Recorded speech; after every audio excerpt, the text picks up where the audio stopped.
বেশ।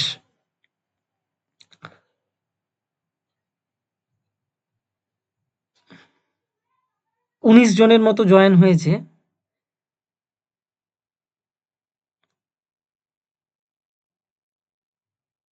সবাইকে ১ম এ একটা ধন্যবাদ জয়েন করার জন্য। আজ যে বিষয়টা নিয়ে আমি কিছু কথা বলবো একটা ক্লাসের মতো করে আরকি। সেটা হলো বৈষ্ণব পদাবলী। আমাদের পরিচিত একটি পাঠ যেটা আমরা প্রত্যেকেই জানি রাধাকৃষ্ণের প্রেম লীলা বা বলা চলে ঈশ্বর সাধনা। তো এই বিষয়টাই আমি ১ম এ সিলেক্ট করলাম। কারণ ভাবছিলাম যে চর্যাপদ বা শ্রীকৃষ্ণ কীর্তন নিয়ে একটা ক্লাস নেওয়া যেতে পারে। কিন্তু যেহেতু এখানে ক্লাস 11-12 স্টুডেন্ট আছে আরকি। তো সেই হিসাবে আমি সব দিক বিবেচনা করে বৈষ্ণব পদাবলী নেওয়ার সিদ্ধান্ত নিলাম। যাই হোক, আমরা বৈষ্ণব পদাবলী অর্থাৎ রাধা-কৃষ্ণের যে প্রেম লীলা বা রাধা-কৃষ্ণের যে ঈশ্বর আরাধনা, তার সাথে আমরা প্রত্যেকেই পরিচিত। আমরা বাংলা সাহিত্যের ছেলে বা মেয়ে নাই বা হলাম, তবুও আমরা পরিচিত রাধা-কৃষ্ণের প্রেম লীলা বা রাধা-কৃষ্ণের ঈশ্বর আরাধনার সাথে। এরপরে বৈষ্ণব পদাবলী নিয়ে আমরা আলোচনা করার আগে বা বিষয়ে যাওয়ার আগে আ আমি একদম শুরু থেকে যেহেতু দ্বাদশ, একাদশ শ্রেণীর ছাত্রছাত্রীরাও আছে, আমি শুরুতে একটু বলতে চাই যে এই বৈষ্ণব পদাবলী আসলে কি? এবং এর ভিতরে কি আছে? আমরা প্রত্যেকেই জানি যে বৈষ্ণব ধর্ম আমরা জানি অর্থাৎ যিনি বিষ্ণুর উপাসক বা শ্রীকৃষ্ণের উপাসক তাকে বৈষ্ণব বলা হয়।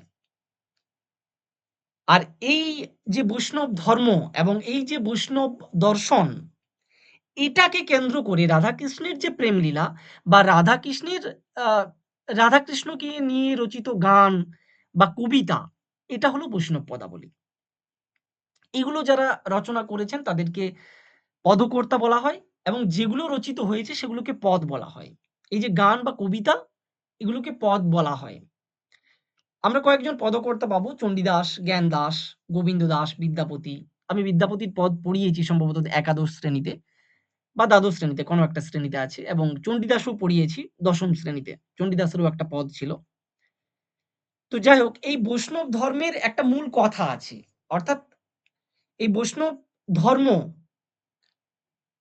এবং বৈষ্ণব দর্শন এর মূল কথাই হচ্ছে অহিংসা। এর মূল কথা হচ্ছে ভক্তি, প্রেম এবং ঈশ্বরের প্রতি আত্মসমর্পণ। ওয়েট জয়েন হচ্ছে।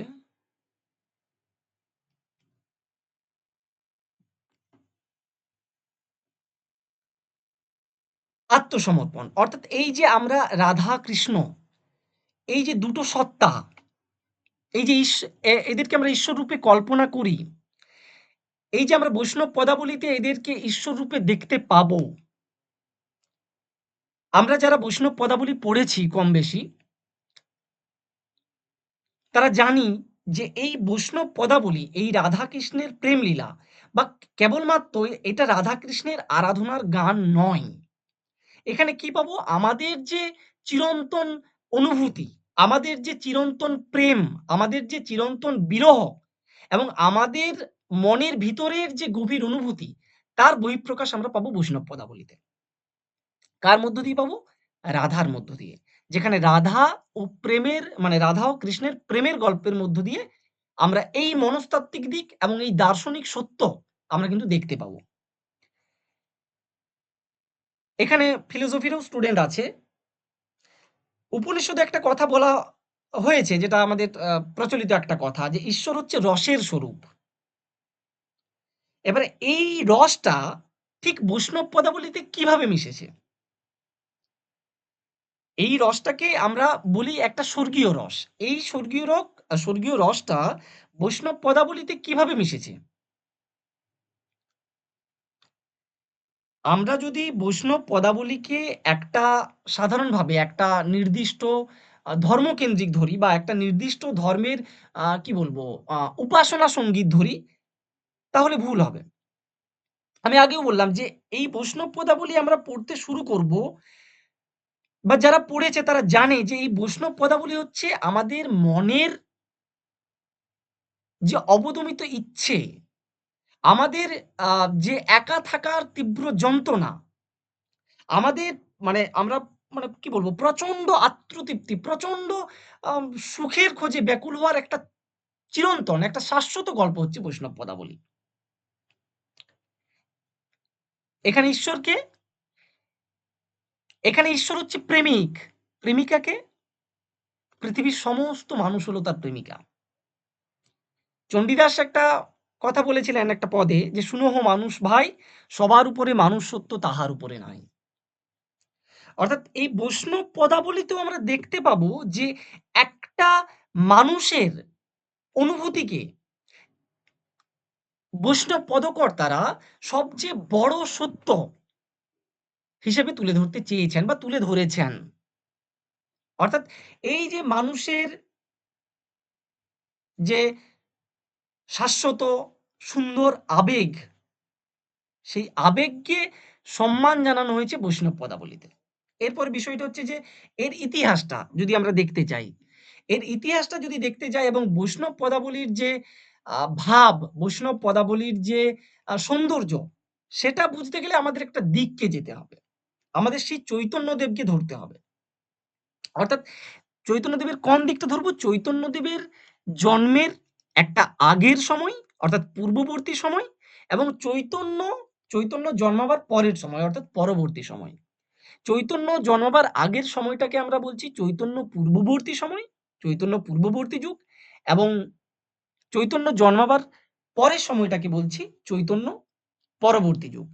যেমন চৈতন্য জন্মাবার আগে আমরা যাদের পদ পাবো, চণ্ডীদাস পাবো, বিদ্যাপতি পাবো বা আমরা জয়দেবের লেখা পাবো। আবার এই আম চৈতন্যদেবের জন্মাবার পরে আমরা জ্ঞান দাসকে পাবো, গোবিন্দ দাসকে পাবো, যাদের পদ নিয়ে আমি বিস্তারিত আলোচনা করব। এই বৈষ্ণব পদাবলীতে যে পদ আছে তার প্রধান যে বিষয় সেটা হচ্ছে প্রেম ও বিরহ। আমরা যখন প্রত্যেক পদকর্তার পদ ধরে আলোচনা করব, আমি কিছু পদ ধরে আলোচনা করব। তখন আমরা বিস্তারিত বিষয়ে যাব। আমি সংক্ষেপে মূল বৈষ্ণব পদাবলীতে বা পদে যাওয়ার আগে আমি উম সামগ্রিক বিষয়টা নিয়ে কিছু কথা বলে নিচ্ছি। এই যে আমাদের যে ধরো আধুনিক মনস্তত্ত্ব, এই আধুনিক মনস্তত্ত্বের দিক থেকে যখন আমরা বৈষ্ণব পদাবলীকে বিচার করতে যাব বা বিশ্লেষণ করতে যাব, তখন আমাদের একজনের প্রসঙ্গ উঠে আসবে সেটা হচ্ছে সিগমন্ড ফ্রয়েড। আমরা প্রত্যেকেই জানি তিনি মনোসমীক্ষক। এরপর ফ্রয়েড একভাবে দেখিয়েছে, ফ্রয়েড আমাদের যে আ যৌন আকাঙ্খা, মানুষের সমস্ত কি বলবো মানে শারীরিক, মানসিক সমস্ত কিছুর চালিকা শক্তির মূলে রয়েছে একটা যৌন আকাঙ্খা। এটা ফ্রয়েড বলছেন। এটাকে বলা হচ্ছে যে তিনি তিনি যদিও কামনার রূপান্তর ঘটিয়েছেন বহু সময়। কিন্তু বৈষ্ণব পদাবলীতে বা আমি এই যেমন বললাম চৈতন্যদেবের যেটা হচ্ছে গৌড়ীয় বৈষ্ণব। এই বৈষ্ণব পদাবলীতে কি হয়েছে? না আধ্যাত্মিক রূপান্তর ঘটেছে। যেটা আমরা বৈষ্ণব পদাবলীতে পাবো। রূপান্তরটা আমরা স্পষ্ট লক্ষ্য করব যে ফ্রয়েডের যে অবচেতন মনের তত্ত্ব এবং আমাদের এই বৈষ্ণব পদাবলীর যে তত্ত্ব, বৈষ্ণব পদাবলীর যে মনস্তত্ত্ব এবং তার যে ফারাক সেটা দেখতে পাবো। যেমন আমি বললাম যে ফ্রয়েডের কাছে কামনা অর্থাৎ কাম হচ্ছে একটা আদিম শক্তি। সেটা কি করে? যেটা হচ্ছে নিজের তৃপ্তি ঘটায়। যেটা হচ্ছে আত্মতৃপ্তি বলি আমরা। সেটা হচ্ছে ফ্রয়েডের চিন্তাভাবনায়, ফ্রয়েডের মনস্তত্ত্বে। আর বৈষ্ণব পদাবলীতে কি পাবো?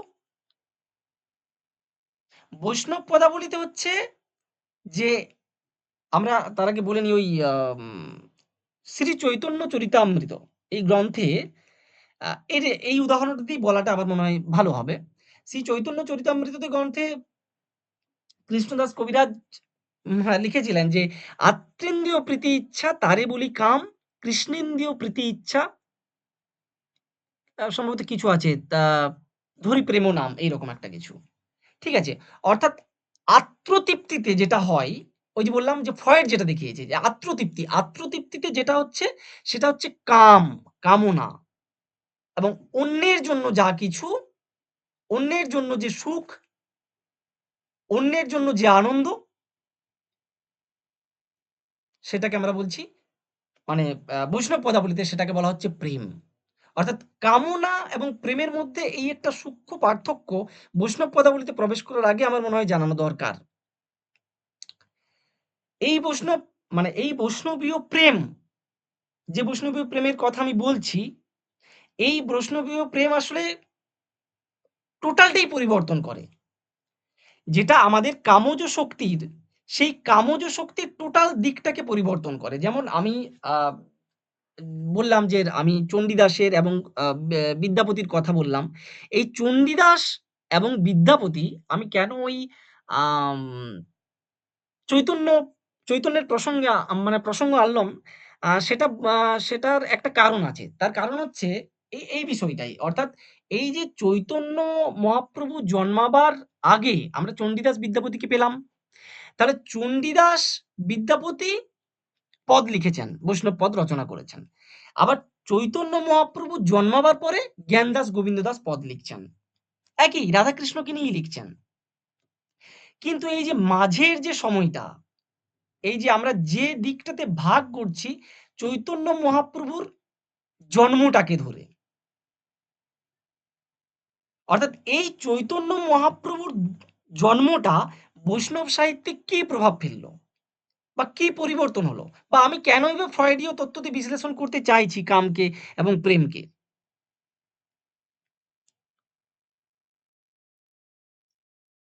কারণ চৈতন্য যখন জন্মালো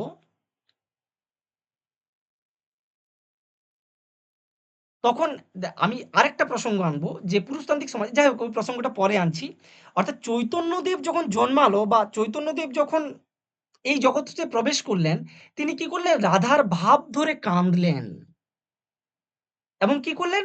তিনি তার ভেতরে যে নারী সত্তা ছিল, চৈতন্যের ভিতরে যে নারী সত্তা ছিল সেটাকে জাগিয়ে তুললেন। এবং এই যে আমাদের যে পুরুষতান্ত্রিক সমাজ, এই যে পুরুষতান্ত্রিক সমাজ ব্যবস্থার একটা প্রচন্ড আত্মাভিমান, একটা প্রচন্ড অহংকার এবং এই যে প্রচন্ড একটা কঠোরতা এই সম্পূর্ণটাকে বিসর্জন দিয়ে তিনি নিজেকে বিলিয়ে দিলেন। এবং এই যে নিজেকে বিলিয়ে দেওয়ার যে একটা প্রক্রিয়া, এটা কিন্তু এই বৈষ্ণবীয় সাহিত্যে একটা প্রভাব ফেললো। কারণ রাধার যে চিত্রটা চণ্ডীদাস এবং বিদ্যাপতির পদে আমরা পাবো না, সেই করুণ চিত্রটা সেই পরম নারী সত্তাটা যে নারী হৃদয়ে কেবল কান্না ধারণ করে আছেন সেই রাধাকে পাবো। আমি আমি এই বিষয়ে কয়েকটা উপন্যাসের প্রসঙ্গ আনবো যে আমরা বঙ্কিমচন্দ্র চট্টোপাধ্যায়ের কপালকুণ্ডল অনেকেই পড়েছি বা বৃষবৃক্ষ পড়েছি বা কৃষ্ণকান্তের উইল পড়েছি। এখানেও কিন্তু একটা জায়গা আছে যে এই উপন্যাসগুলো মানে আমাদের যে সমাজ বহির্ভূত যে প্রেম, আমাদের যে যেটাকে বলে পরকীয়া প্রেম অর্থাৎ সমাজ বহির্ভূত বা পরকীয়া প্রেমের যে মোহ, মোহের যে রূপ, মোহের যে তীব্র রূপ সেটা কিন্তু তিনি দেখিয়েছেন। এই আমাদের আ কৃষ্ণকান্তের উইল বলো বা বৃষবৃক্ষতে বলো, কপালকুণ্ডতে তোমরা যদি উপন্যাসগুলো যারা পড়েছ তারা জানবে যে এই যে আমাদের পরক্রিয়া প্রেমের যে মোহ রূপ, মোহময় যে রূপ সেটা কিন্তু বঙ্কিমচন্দ্র তুলে ধরেছেন। আবার রবীন্দ্রনাথের যদি আমরা ভানুসিংহ ঠাকুরের পদাবলী দেখি, তিনি আবার ওইখানে দেখতে পাবো আমরা যে ব্রজবুলি ভাষাকে মিশিয়ে তিনি কিন্তু আম আস আ মানে নিজের রক্তে মিশিয়েছেন, ব্রজবুলি ভাষার সুরকে মিশিয়েছেন। আবার যদি উপন্যাসে দেখতে চাই, যদি চোখের বালি, আমাদের অনেকের প্রিয় উপন্যাস, চোখের বালি উপন্যাসে আমরা যদি দেখতে চাই, সেখানে বিনোদিনীকে দেখলে কিছুটা পাওয়া যাবে। তার যে অবদমিত, তার যে আ তীব্র চাহিদা, এ এটাকেও আমরা রাধার সাথে তুলনা করতে পারি। এবং মহেন্দ্রের প্রতি তার যে আকর্ষণ, তার আ শারীরিক চাহিদা এবং আরো যদি দেখি বিহারীর প্রতি তার আ আত্মসমর্পণ, এই সবকিছুর আ পর মানে কি বলবো? এই সবকিছু বিষয়টাই কিন্তু একটা সমাজ বহির্ভূত। এই সবকিছু বিষয়টাই কিন্তু একটা পরকীয়ার সাথে যুক্ত। সেটা আমরা চোখের বালি বলি বা আমরা এই যে কৃষ্ণকান্তের উইল বললাম বা কপালকুণ্ডলা উপন্যাস বললাম।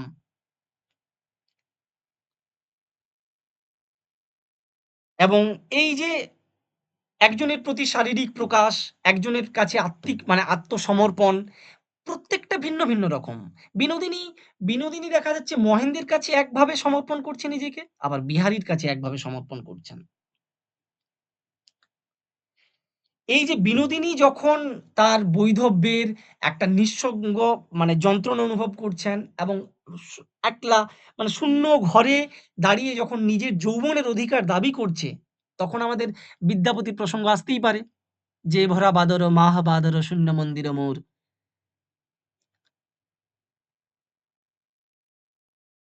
পরের লাইনটা যাই হোক আমার মনে নেই। এ ভরা বাদর মাহ ভাদর শূন্য মন্দির মোর। যম্পি গণাগর যন্তি সন্ততি ভুবন বরি বরি খন্তিয়া। কান্ত পাহন কামদারুণ সগনে খরসর হন্তিয়া। এই লাইনটা আমাদের এই পদ্যের কথা মনে পড়তেই পারে। আবার আমরা চারুলতার মধ্যে পাবো, অমলের মধ্যে পাবো, আবার রবীন্দ্রনাথের গীতাঞ্জলিতে পাবো, শরৎচন্দ্রে পাবো, পদ্মা নদীর মাঝিতে পাবো, বহু উপন্যাসে পাবো। এই যে টোটাল একটা বিশ্ব সাহিত্য বা আরো উর্দু সাহিত্যের উপন্যাস, যেকোনো উপন্যাসে বহু পরকীয়া বা সমাজ বিরোধী যে প্রেম, সেগুলোকে টেনে এনে চরিত্রগুলোকে দেখলে আমরা এই আধুনিক যুগে বিশ্লেষণ অনেকটা করতে পারবো। কারণ ৫০০ বছর আগেকার একজন রাধা আর আজকের ২০২৬ সালে দাঁড়িয়ে একজন ১৮ বা ২২ বছরের নারী, তার চিন্তাভাবনার বহু পার্থক্য লক্ষ্য করতে পারবো আমরা। তাহলে এই যে বিশ্ব সাহিত্যের একটা বিশাল ক্যানভাস, এই টোটাল বিশ্ব সাহিত্যের একটা বিরাট ক্যানভাসে আমি যদি বৈষ্ণব পদাবলীর এই প্রেম এবং বিরহকে স্থাপন করতে চাই, তবে দেখব এটা কোনো একটা নির্দিষ্ট অঞ্চলে সীমাবদ্ধ করা কোনোভাবেই যাবে না। কারণ আমি আগেই বললাম যে ঈশ্বর প্রেমিক, প্রেমিকা হচ্ছে পৃথিবীর সমস্ত মানুষ। তাহলে আমরা ভাগ করব কিভাবে? আর আরেকটা দিক যে বৈষ্ণব পদাবলীতে আমরা রাধাকৃষ্ণের প্রেম পাবো ঠিকই। যেটা সবচেয়ে যেটা সবচেয়ে বেশি পাবো সেটা হচ্ছে যে বৈষ্ণব পদকর্তারা কোন জায়গাটাকে বেশি গুরুত্ব দিতে চেয়েছেন বৈষ্ণব পদাবলীতে? রাধাকৃষ্ণের মিলনকে না বিরহকে?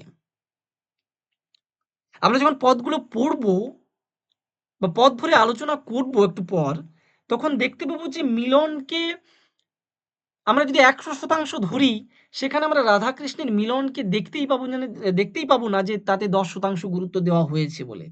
কারণ বৈষ্ণব পদাবলীতে বিরহকেই বলা হচ্ছে প্রেমের সর্বোচ্চ শিখর। আমি আবারও বলছি, ৫০০ বছর আগেকার বৈষ্ণব পদাবলীতে বিরহকে শ্রেষ্ঠ সম্মান দেওয়া হচ্ছে। একটা সর্বোচ্চ শিখরে তাকে রাখা হচ্ছে মিলনের চেয়েও। আমি শতাংশের দিক থেকে যদি ধরি ১০% মিলন এবং ৯০% বিরহ। যদি ২০২৬ সালে দাঁড়িয়ে আমরা একটু দেখতে যাই, আমরা পাবো না এমন মানুষ যে এই ৯০% বিরহটাকে আপন করে নিতে পারবে, কাছে টেনে নিতে পারবে বা জড়িয়ে রাখতে পারবে। সম্ভব নয়। আমরা চাই কি ১০০% মিলন, ১০০% সুখ, ১০০% আনন্দ। কিন্তু এই বৈষ্ণব পদাবলী যেখানে রাধা বলা চলে ৯০% বলা চলে ১০০% কাছাকাছি, তিনি বিরহকে টেনে রেখেছেন নিজের কাছে, আগলে রেখেছেন।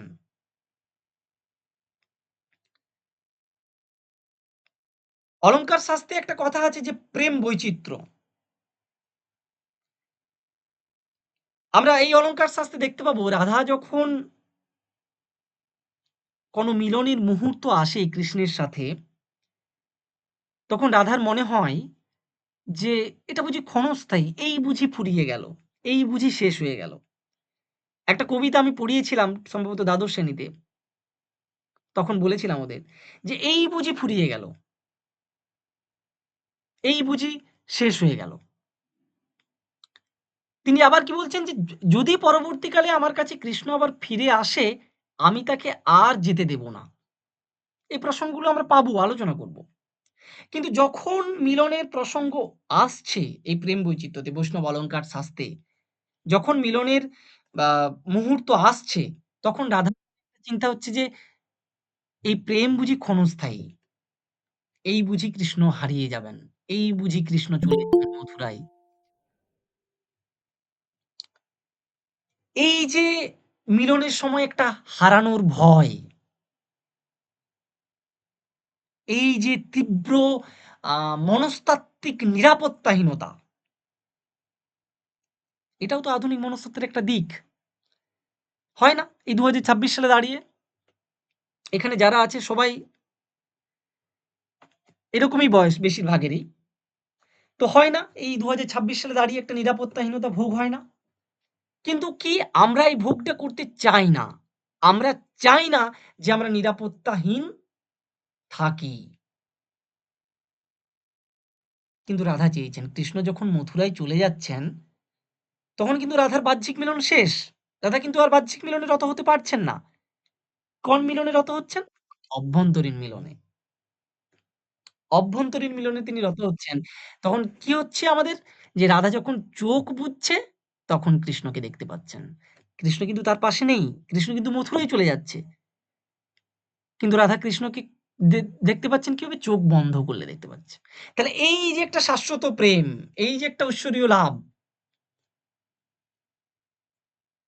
এটা খানিকটা আলাদা করে দেয় আমাদের এই মানবীয় প্রেম থেকে। যেমন আমি এই ভাব সম্মেলনের কথাই বলছিলাম, যদিও এটা পরে আসবো। এরপরে এই যে কৃষ্ণ প্রেমিক, তার মধ্যে প্রেমিক সত্তা এবং রাধা যাকে আমরা প্রেমিকা হিসাবে দেখব। আমরা অনেক সময় বলে থাকি দেখবে যে রাধা-কৃষ্ণ ২ দেহ কিন্তু তাদের মন একটা। এই কথাটা আমরা বলে থাকি যে রাধা-কৃষ্ণের ২ টো দেহ কিন্তু তাদের মন কিন্তু একটা। এই প্রসঙ্গে আরো আ কিছু কথা উঠে আসবে যে যেমন আ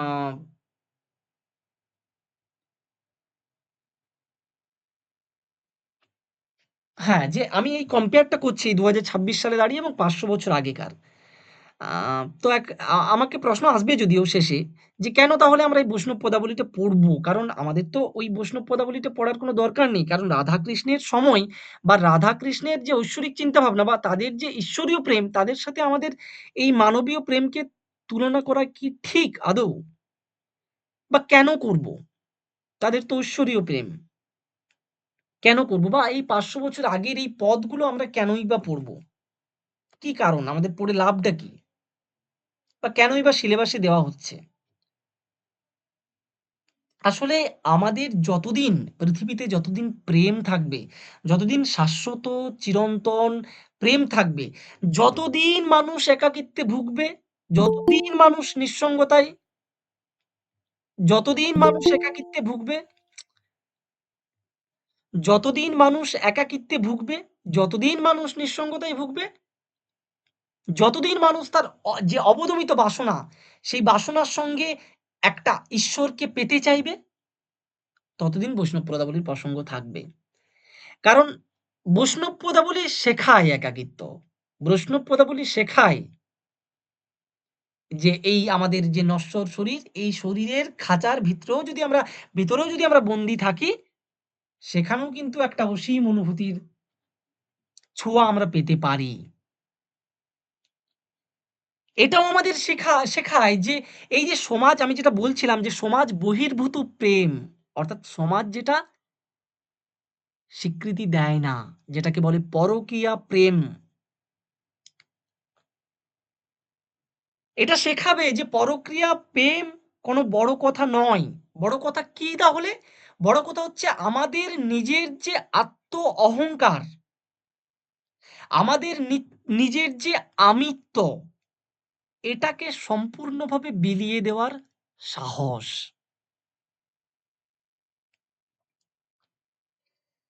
এই চৈতন্যদেব একটা আত্মিক প্লাবন এনেছিলেন প্রেমের। একটা সামাজিক প্লাবন এনেছিলেন প্রেমের। নাকি যে সমস্ত জাত-ভেদ, জাতপাত এই সমস্ত জাতপাতের মানে যে ভেদাভেদ, সেই সমস্ত ভেদাভেদ মুছে সাম্যবাদের জন্ম দিয়েছিল শ্রী চৈতন্যদেব। আর এই বৈষ্ণব কবিরা কি করেছে?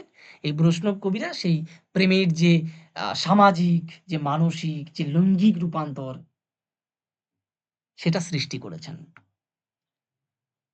সেটা লিখে গিয়েছেন।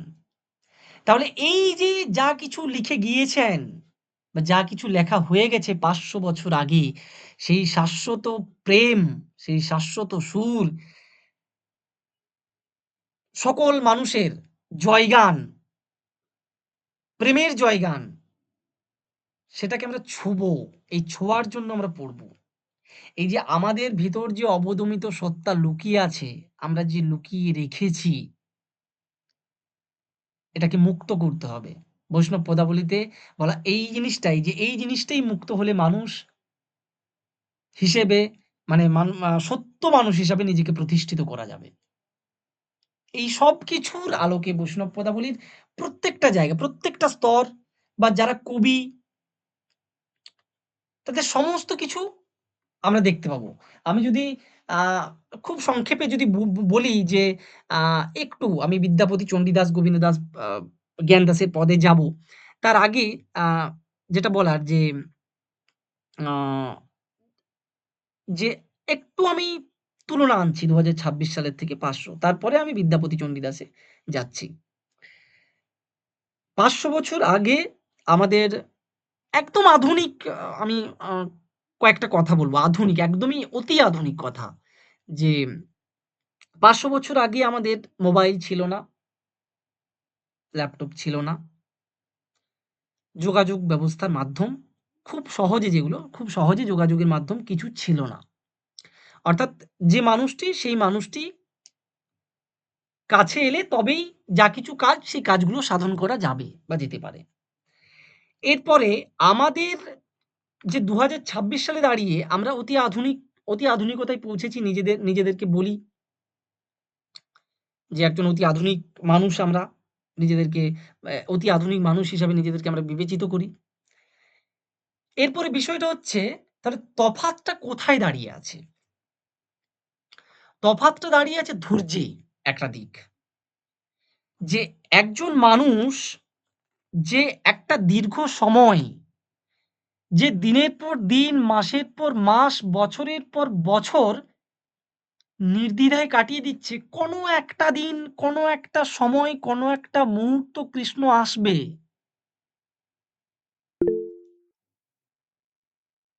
কৃষ্ণকে দেখবে।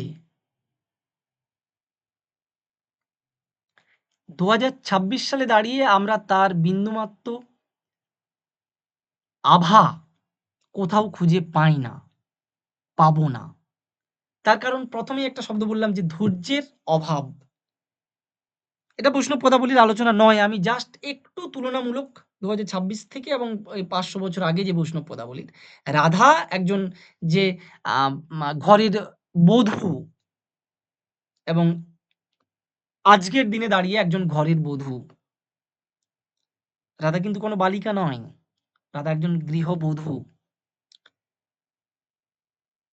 এবং আজকের দিনে দাঁড়িয়ে আমরা যদি ৫০০ বছর প্রায় ৫৫০ বছর পেরিয়ে আমরা যদি দেখি একজন গৃহবধূকে সমাজ বহির্ভূত কাজে যুক্ত হতে বা পরকীয়ায় যুক্ত হতে আমরা সেই প্রেমকে স্বীকৃতি দেই না। আমরা ঘৃণার চোখে দেখি, নিন্দা করি, সমালোচনা করি। কিন্তু এই প্রেমটাই বৈষ্ণব পদাবলীতে শাশ্বত প্রেম, চিরন্তন প্রেম।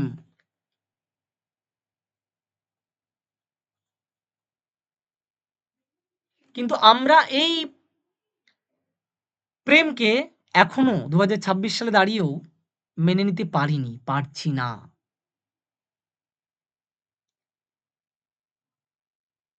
যদি কৃষ্ণ রাধার স্বামী হতেন বা রাধা কৃষ্ণের স্ত্রী হতেন, তাহলে হয়তো এই রাধাকৃষ্ণকে নিয়ে এত সাহিত্য রচনা হতো না। রাধাকে প্রেমিকা, কৃষ্ণকে একজন প্রেমিক বলা যেত না। হয়তো এই সমাজ বহির্ভূত প্রেমের কারণেই আজ তাদের নিয়ে এতখানি সাহিত্য রচিত হয়েছে। যাই হোক, এই প্রসঙ্গটা, এই ছোট্ট একটা তুলনা ২০২৬ থেকে ওই ৫০০ বছর আগে থেকে আজ ২০২৬ মানে সাল পর্যন্ত। একটু আ আ যারা এখানে ক্লাসে যুক্ত আছো তারা একটু ভাবলেই বুঝতে পারবে। আমি যখন রাধার এই বিদ্যাপতির পদগুলো ধরে একটু আলোচনা করব, তখন বোঝা যাবে যে আমাদের পার্থক্যটা ঠিক কোথায়? আমরা কি পিছিয়ে আছি না আদৌ এগিয়েছি? আমাদের চিন্তাভাবনার কি পরিবর্তন ঘটেছে? বা রাধার কি বৈশিষ্ট্য আমাদের মধ্যে বর্তমান আছে? বা আদৌ কি কিছু আছে না নেই আরকি, বিন্দুমাত্রও নেই? বা থাকলেই সেটা সমাজের জন্য কতটা ক্ষতিকারক বা নিজের জন্য কতটা ক্ষতিকারক। এই যে ভাবনাগুলো বিস্তারিত করার জন্যও বৈষ্ণব পদাবলী পড়তে হবে। পড়া দরকার।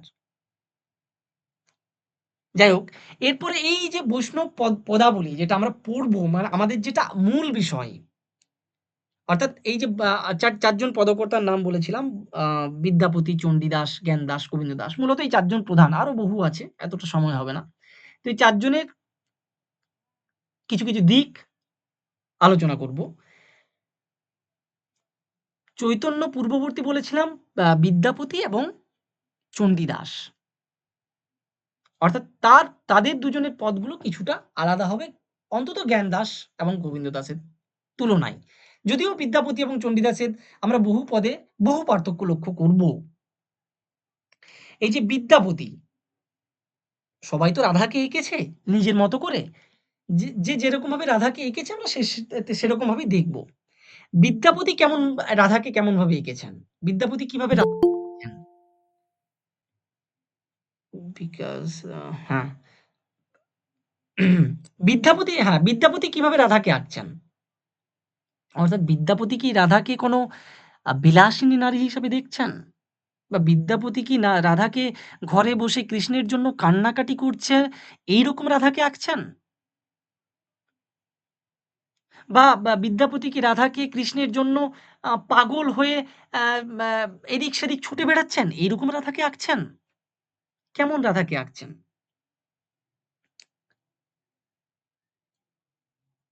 রাধাকে বিদ্যাপতি বিদ্যাপতি যে রাধাকে আঁকছেন, তিনি কিন্তু তার চোখে কান্না দেননি খুব একটা।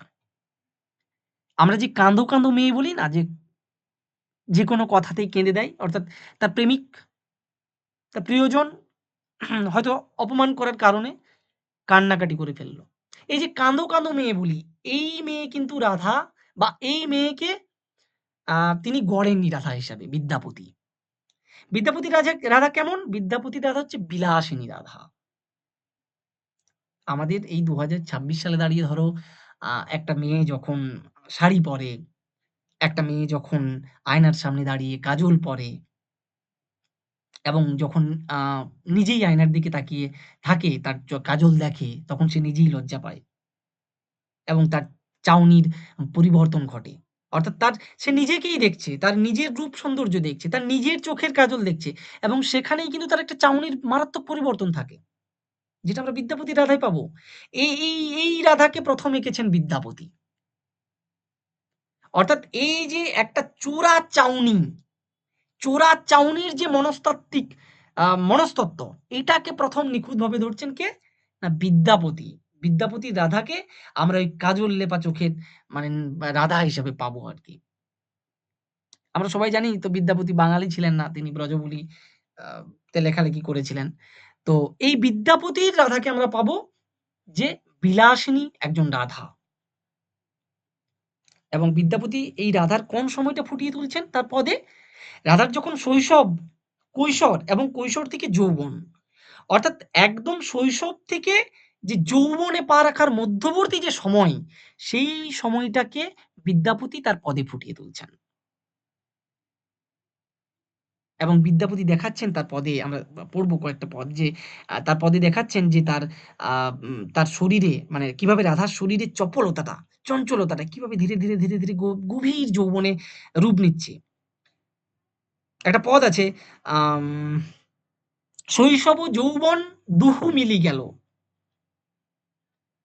শ্রবণক পথ দুই লোচন লীল। অর্থাৎ রাধার যে শরীর, রাধার যে মানে শৈশবের শরীর সেটা যৌবন যুদ্ধে নেমে পড়েছে।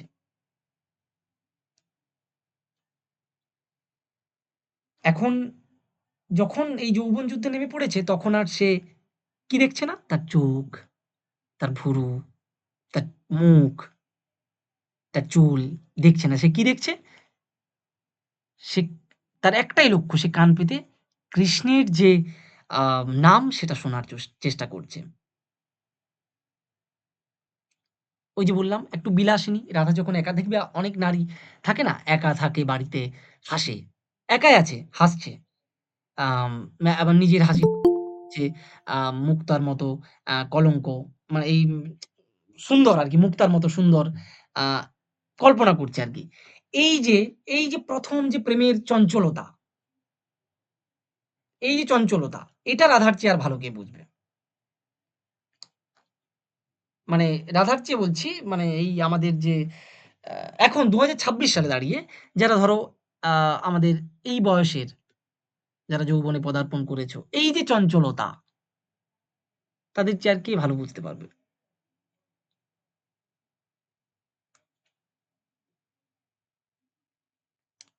একটা পদ আছে যে যে আ ভুলে যাচ্ছি। হ্যাঁ, "জনম অবধি হাম রূপ নেহারুলু নয়ননা তিরোপিত ভেলো।" এরকম জাস্ট আরকি। এই যে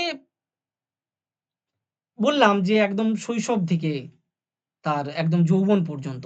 এই যে বলছে যে এখানে যে আমি আমার জন্ম থেকে আ যে কৃষ্ণের রূপ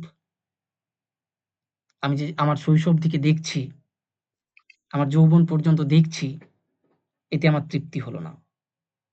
আমি তার কাছে বহু মধুর কথা শুনেছি, শুনছি, কিন্তু আমার তৃপ্তি হচ্ছে না। শোনা শেষ হচ্ছে না।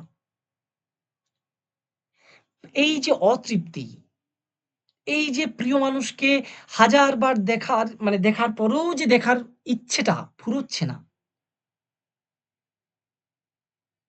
এটা আমরা রাধাতে পাচ্ছি।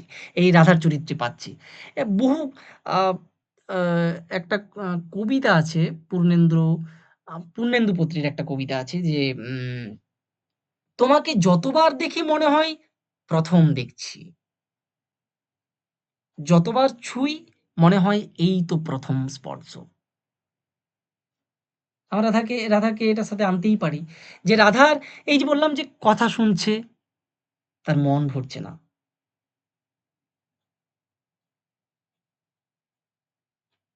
দেখছে চোখের মানে শেষ হচ্ছে না, চোখের তৃপ্তি হচ্ছে না।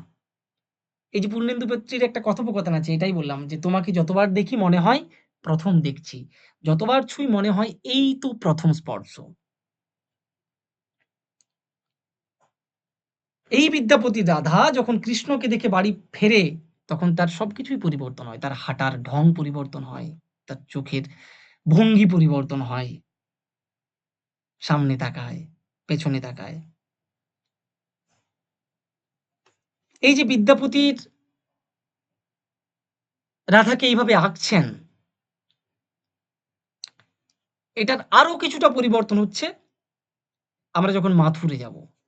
কারণ আমরা যদি বিদ্যাপতিকে শুধুমাত্র মানে রূপ এবং যৌবনের কবি ভাবি সেটা আমাদের ভুল হবে। কারণ তার যে বিরহের গভীরতা সেটা অনেকটা তীব্র। আমি আগে একটা প্রসঙ্গ আসার সময় বললাম যে এই আ কৃষ্ণ যখন রাধাকে ছেড়ে মথুরায় চলে যাচ্ছেন, তখন কিন্তু এই যে মানে বিদ্যাপতির যে রাধা সে কিন্তু মহাশূন্যতায় ভরা মহাশূন্যতায় ডুবে গেল। এই পর্যায়টাতে হচ্ছে আমাদের কি হচ্ছে না মাথুর আরকি। আমাদের এই মানে এই প্রশ্ন পদাবলীর এই জায়গাটা হচ্ছে মাথুর। অর্থাৎ এই কৃষ্ণ যখন রাধাকে ছেড়ে মথুরায় চলে যাচ্ছেন এবং বিদ্যাপতির রাধা যখন একটা ভরা মহাশূন্যতায় ডুবে যাচ্ছেন। আমি একটা পদ মনে হয় আগেই বললাম যে মানে একটা শ্রেষ্ঠ থেকে শ্রেষ্ঠতম বিরহের পদ বলা চলে। যে "এ সখি হামারি দুঃখের নাই ওর, এ ভরা বাদর মাহ ভাদর শূন্য মন্দির মোর। ঝম্পি ঘন ঘোর যন্তি সন্ততি ভুবনী ভরি ভরি খন্তিয়া, কান্ত বিনু পহু" আ ভুলে যাচ্ছি। কান্ত উম ঝুম্পি গণগর যন্তি সন্ততি ভুবন ভরি ভরি খন্তিয়া কান্ত পাহন কামদান সঘনে খরসর হন্তিয়া। এরকম পদটা আরকি। অর্থাৎ এই যে ভাদ্র মাস, চারিদিকে প্রচন্ড বৃষ্টি, প্রবল বৃষ্টি, সারা পৃথিবী বৃষ্টিতে ভেসে যাচ্ছে, মেঘ ডাকছে। কিন্তু আমার প্রেমিক আমার কাছে নেই। আমার বুক কঠিন পাথরের মতো হয়ে গেছে। এই যে বাইরের প্রচন্ড ঝড় এবং ভেতরের যে প্রচন্ড ঝড়, সেটা কিন্তু মিলেমিশে একাকার হয়ে যাচ্ছে। যদি উপন্যাসের কথা বলি সেখানেও পাওয়া যেতে পারে যে নৌকাডুবি উপন্যাসে পাবো, হেমনলিনীর বিরহে পাবো। তারপরে একাকিত্বে যেমন শরৎচন্দ্রের চরিত্রহীনে পাবো সাবিত্রীর। অর্থাৎ বিদ্যাপতি কি বোঝাতে চাইছে যে একটা ব্যক্তিগত কান্না নয় বিরহটা। বিরহটা একটা ব্যক্তিগত কান্না নয়। বিরহটা হচ্ছে যে একাকিত্বকে এঁকে দেওয়া। বিরহ হচ্ছে একাকিত্বকে এঁকে দেওয়া। যেটা বিদ্যাপতির পদ, মাথুর পর্যায়ের পদগুলো পড়লে আমরা মোটামুটি বুঝতে পারবো। আর এই বিরহ যখন প্রচন্ড বা চূড়ান্ত যখন সীমায় পৌঁছায়,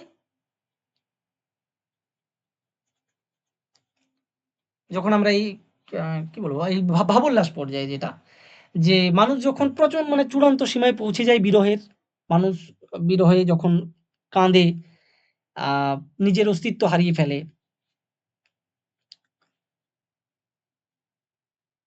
এটারও একটা দিক আছে। আ এটারও একটা মনস্তত্ত্ব ব্যাপার আছে। এখানেও ফ্রয়েডকে টানা যায়। বাট টানছি না, যাই হোক।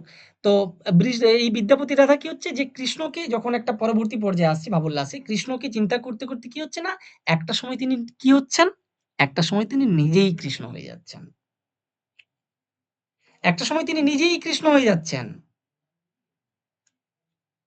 তিনি নিজের যে রাধা ভাব, নিজের যে আত্মভাবটা, সেই ভাবটা বা স্বভাবটা ভুলে গিয়ে তিনি কি করছেন? কৃষ্ণের গুণগান করছেন। কৃষ্ণের গুণগান করতে, করতে, করতে, করতে তিনি নিজেই কৃষ্ণ হয়ে যাচ্ছেন। যখন আয়নায় মুখ দেখছেন, তখন তিনি নিজের মুখ দেখতে পাচ্ছেন না।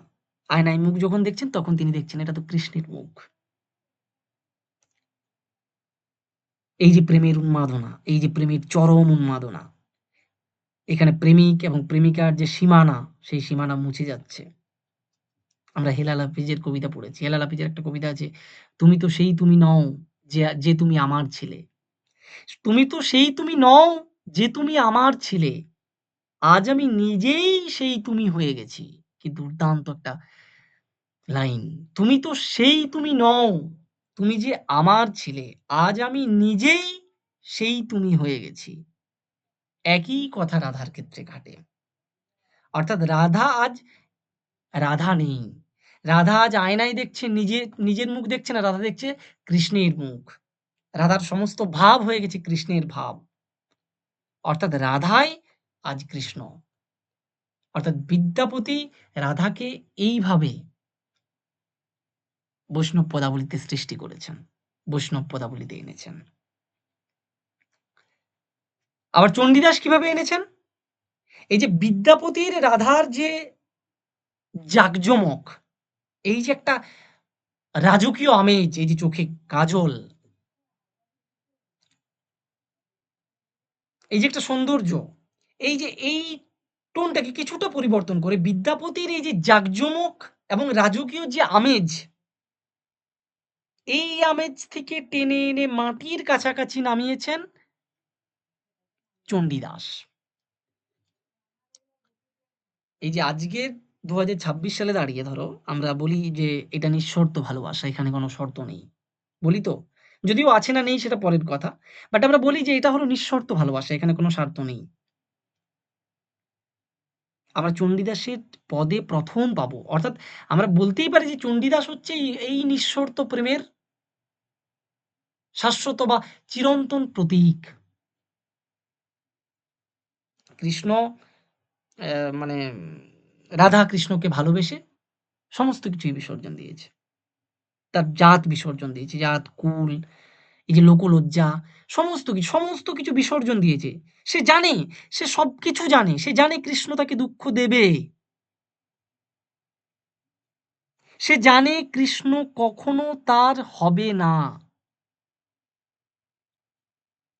তবুও কিন্তু রাধার মধ্যে আমরা কোন রকম সামান্য থেকে সামান্যতম ক্ষোভ দেখতে পাবো না। বিদ্যাপতি যেমন তার বাহ্যিক রূপ দেখিয়েছেন, সাজসজ্জা দেখিয়েছেন। এই চণ্ডীদাস কি করেছেন? এই যে নরম যে জায়গাটা, এই যে সে জানছে যে কৃষ্ণ তাকে দুঃখ দেবে। কৃষ্ণ কোনদিন তার হবে না। তবুও তার মনে যে বিন্দুমাত্র ক্ষোভ জন্মাচ্ছে না, এই জায়গাটাতে চণ্ডীদাস আঘাত করেছেন। চণ্ডীদাসের রাধার চোখে কোনো কাজল নেই। শুধু কেবলমাত্র যেটা আছে সেটা হচ্ছে জল। যদি পূর্বরাগ দেখি, আমাদের পূর্বরাগ যদি এখন ধরি ধরো যে আ যেটা আমরা কি বলবো? এখন এই অতি আধুনিক কথায় একটা বলা চলে যে ক্রাশ খাওয়া। এই শব্দটা প্রচলিত আছে বহুল প্রচলিত এখন। তো এই জায়গাটায় যে হঠাৎ করে আরকি দেখা করার বা ডেটিং বলে না যেটা? এই জায়গাটা। তো এই জায়গাটা হচ্ছে আদিতে কি ছিল আরকি? যাই হোক আদিতে যেটাকে বলা হচ্ছে চণ্ডীদাস মানে পূর্বরাগের হিসাবে সেটা আলোচনা করব আমি যদিও। যে পূর্বরাগ যেটা হচ্ছে আমাদের মানে কি বলবো? প্রেম শুরু হওয়ার যে জায়গা, যখন চণ্ডীদাসের এই রাধা যখন কৃষ্ণের প্রেমে পড়ছে, তখন কিন্তু তার কোনো আনন্দ হচ্ছে না। তার কোনো আনন্দ নেই। তাকে বরঞ্চ তাকে একটা ব্যাকুলতা তাকে গ্রাস করছে। একটা পদ আছে চণ্ডীদাসের যে ঘরের বাহিরে দণ্ডে শতবার তিলে, তিলে আসে যায় মন উচাটন নিঃশ্বাস সঘন কদম্ব কাননে চাই। রাধা ঘরে স্থির থাকতে পারছেন না। ১ মিনিটের মধ্যে তিনি শতবার ঘরে যাওয়া আসা করছেন। তার বুক ফেটে দীর্ঘশ্বাস বের হচ্ছে। মন ব্যাকুল হচ্ছে। তার বারবার কদম্বের দিকে তাকাতে ইচ্ছে করছে। কখন কৃষ্ণ আসবেন, কখন কৃষ্ণ আসবেন? এই যে একটু দেখার জন্য, একটু দেখার জন্য তার যে ছটফটানি বা বলতে পারে এই যে আমাদের ২০২৬ সালে দাঁড়িয়ে ফোনের স্ক্রিনের দিকে তাকিয়ে একটা মেসেজের অপেক্ষা বা একটা কলের অপেক্ষা। এটা আর কি বলব? মানে এই ২০২৬ সালে দাঁড়িয়ে আমাদের জেনারেশন চেয়ে আর বেশি মানে কে রিলেট করতে কে পারবে? এটা রিলেট করার সবচেয়ে উপযুক্ত জেনারেশন আমরাই। অর্থাৎ এই যে গভীরতা, এই এই যে গভীরতা এটা আমরা এই চণ্ডীদাসের পদে পাবো। এই যে বললাম, একটা পদ বললাম।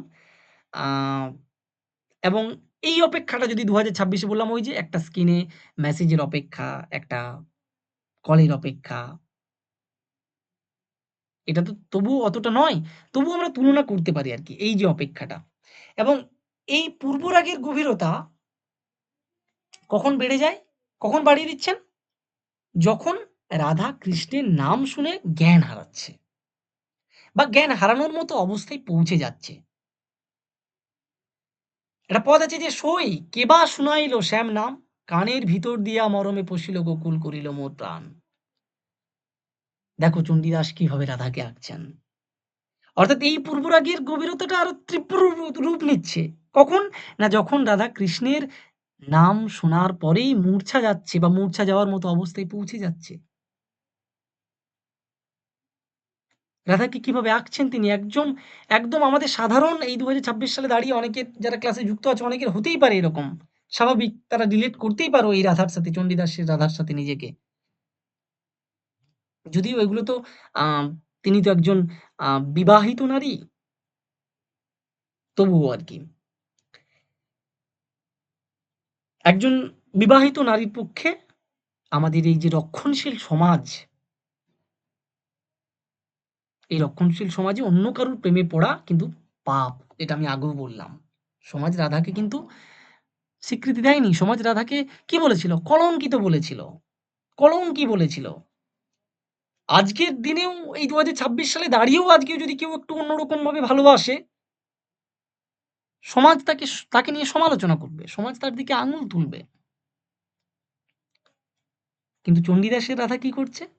এই, এই যে সমাজ, এই সমাজকে কিন্তু ভয় পাচ্ছেন না। রাধা কিন্তু চণ্ডীদাসের রাধা কিন্তু এই সমাজকে ভয় পাচ্ছে না। কি করছে? এই সমাজকে চ্যালেঞ্জ করছে। এবং দেখা যাচ্ছে একটা অদ্ভুত আ আবেগে বা একটা অদ্ভুত আক্ষেপে পুড়ছেন। একটা পদ আছে, "কুলবতী হইয়া যেবা প্রীতি করে, তুষের অনল যেন পুড়ে তিল, তিল করে।"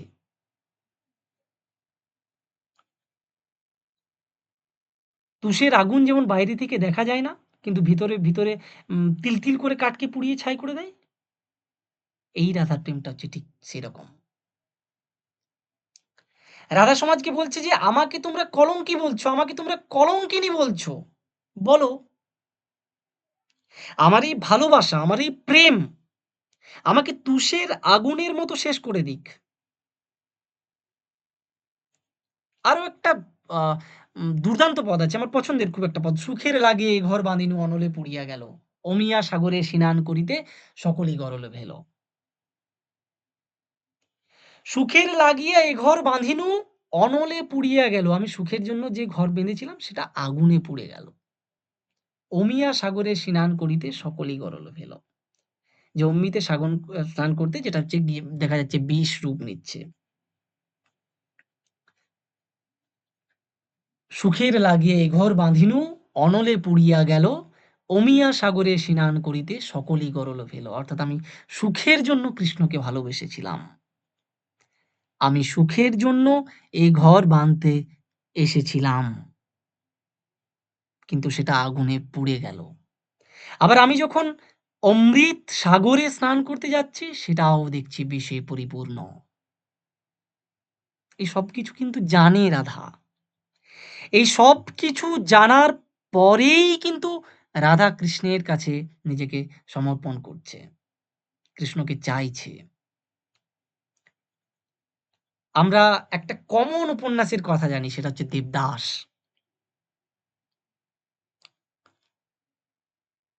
পার্বতীর জীবন। এই যে পার্বতী, দেবদাস উপন্যাসটা অনেকেরই পড়া আছে। যাই হোক, তাই বলছি যে পার্বতী যখন দেবদাসের প্রেমে পড়েও অন্যজনের, অন্য ঘরের ঘরণী হচ্ছে বা বাধ্য হচ্ছে হতে, এই যে তার ভিতরের যে তিল, তিল করে জ্বলে যাওয়া একটা আগুন, একটা প্রচন্ড আগুন, এই আগুনটা হচ্ছে এই যে আগুনের কথা আমি বললাম। ওই যে "সুখের লাগিয়া এ ঘর বাঁধিনু অনলে পুড়িয়া গেল, আগুনে পুড়িয়া গেল।" এই যে দেবদাসের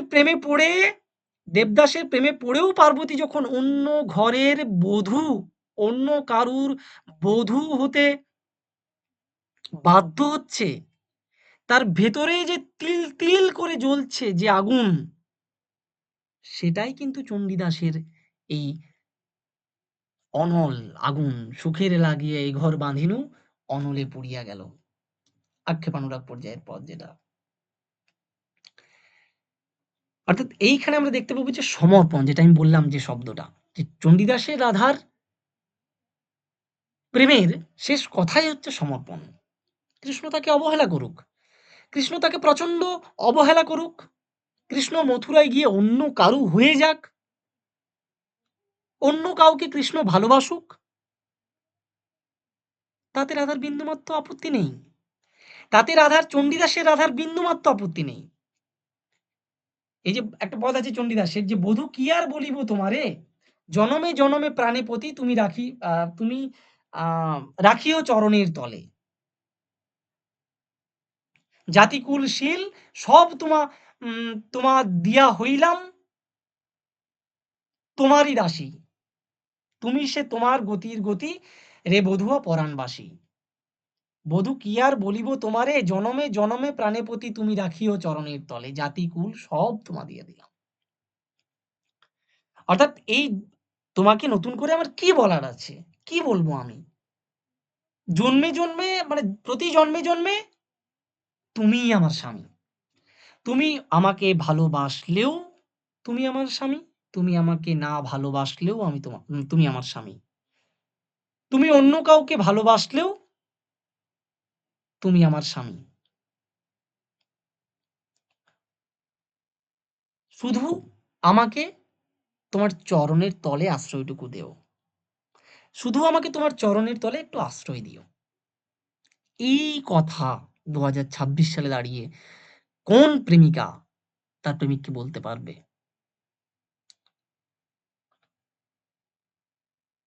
বলছি যে আমার জাত, আমার কুল, আমার স্বভাব, আমি সবকিছু তোমার চরণে সঁপে দিয়ে আমি তোমার দাসী হলাম। এই যে একজন মানুষের যে আত্ম অহংকার, তার যে আত্ম অহংভাব, সেই আত্ম অহংভাব বা আত্ম অহংকারকে ধূলিসাৎ করে নত হওয়ায় নত মানে হয়েছেন এখানে রাধা। সে আত্ম অহংকারকে ধূলিসাৎ করে সে কৃষ্ণের চরণে নিজেকে সমর্পণ করেছেন। মহাদেব সাহার আমার খুব একটা কবিতা আছে যে আম তোমার জন্য যদি আমাকে নিঃস্ব হতে হয়, তবে আমি সেই দেউলিয়া হওয়াটাকেই আমার জীবনের সবচেয়ে বড় রাজত্ব মনে করব। তোমার জন্য যদি আমাকে নিঃস্ব হতে হয়, তবে আমি সেই দেউলিয়া হওয়াটাকেই আমার জীবনের সবচেয়ে বড় রাজত্ব বলে মনে করব। মহাদেব সাহা লিখছেন একটা কবিতায়। পাচ্ছি না রাধাকে এখানে খুঁজে? খুঁজে দেখলেই পাবো। রাধা রাধা কিন্তু নিঃস্ব, রাধার কিচ্ছু নেই। রাধার যেটুকু ছিল সেটুকু কৃষ্ণের চরণে সমর্পণ করে দিয়েছেন। রাধার কিচ্ছু নেই। সমস্ত যেটুকু অহংকার, সব অহংকারকে ধূলিসাৎ করে তিনি কৃষ্ণের সামনে নত হয়েছেন। কৃষ্ণকে কৃষ্ণের চরণে নত হয়ে তাকে বলছেন, "আমি তোমার দাসী হলাম।" এবং এই যে মহাদেব সাহার কবিতা, "তোমার জন্য আমাকে যদি নিঃস্ব হতে হয়, আমি সেই দেউলিয়া হওয়াটাকেই আমার জীবনের সবচেয়ে বড় রাজত্ব মনে করব।" এই যে চণ্ডীদাস, এই যে রাধাকৃষ্ণের প্রেম, শুধু কি এখানেই থেমেছেন? চণ্ডীদাস এই রাধাকৃষ্ণের প্রেমে থামেননি। তিনি নিজের আ আ আ রজকিনী রানীকে ভালোবেসেছিলেন এবং জাতপাতের ঊর্ধ্বে উঠে গিয়েছিলেন। যে আমি আগেও বলেছি লাইনটা যে, "সবার উপরে মানুষ সত্য তাহার উপরে নাই।" এটাও প্রতিষ্ঠা করছেন তিনি। এটাও প্রতিষ্ঠা করছেন।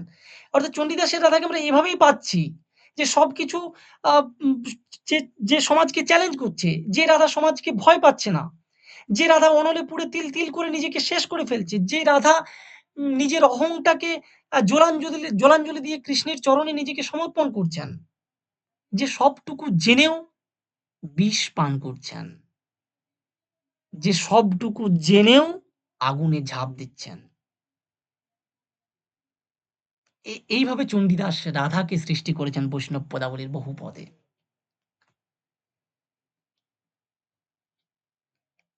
এবার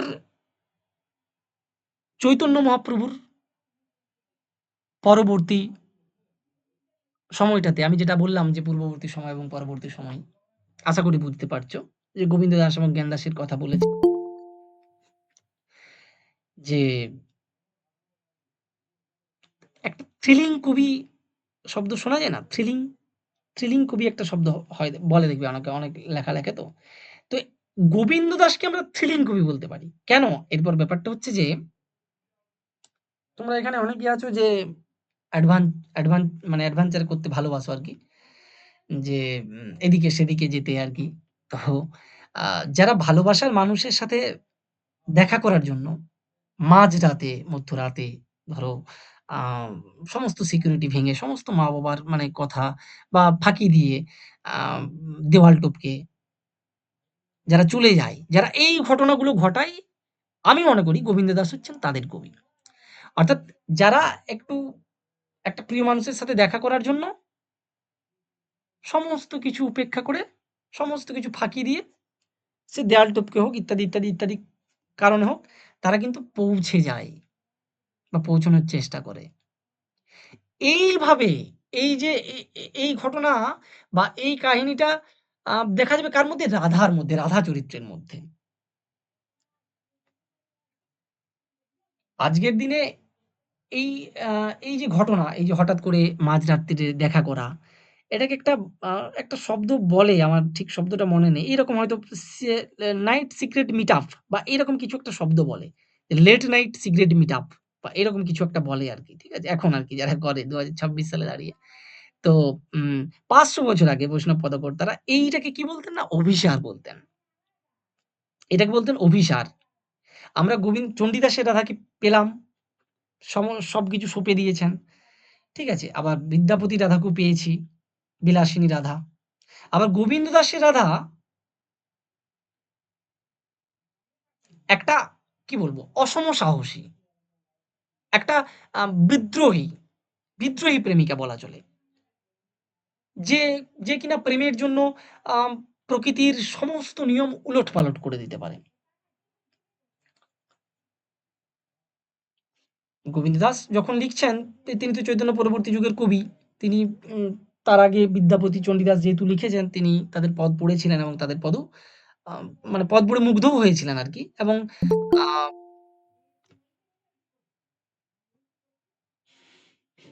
হ্যাঁ, যে বিদ্যাপতির পদ পড়ে মুগ্ধ হয়েছিলেন এবং তার যে লেখার স্টাইল এবং তার যে ব্রজবুলি ভাষা সেটাকে তিনি নিজের মতো করে, করে নিয়েছেন। এইজন্য অনেক সময় বলা হয় দেখবে তোমাদের যে আ গোবিন্দ দাসকে ২য় বিদ্যাপতি বলে বা অভিনব বিদ্যাপতি বলে।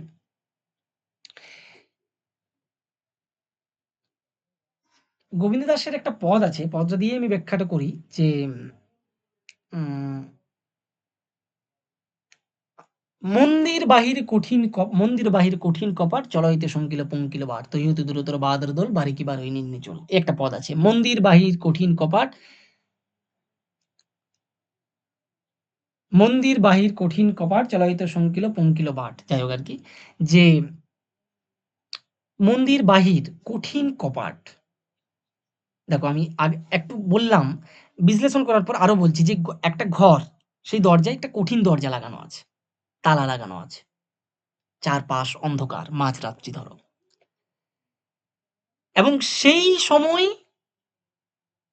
গোবিন্দ দাসের রাধা বেরোবেন কোথায়? অভিসারে, কৃষ্ণের সঙ্গে।